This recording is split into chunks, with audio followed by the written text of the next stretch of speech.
My daughter was trying to pick up snowboarding again. She's okay going on a lift chair on her own. At Cypress, the Easy Rider run it's perfect for beginners. The run itself isn't too steep, but it has enough angle to give you momentum to practice your turns.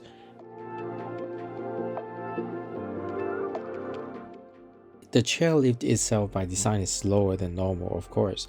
I wish the run could be a little bit wider so that it is easier to find space to go around people who are falling or need to stop in the middle of the run. After all, I feel very safe to have my daughter there on her own.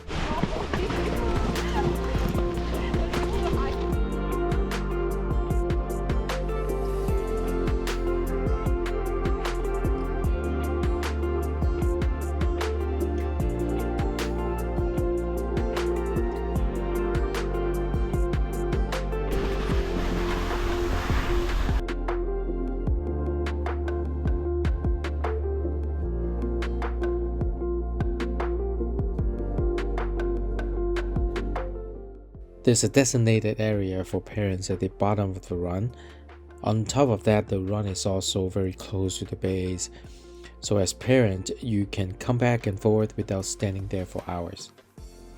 I hope this video is helpful for you. Have a good time at Cypress.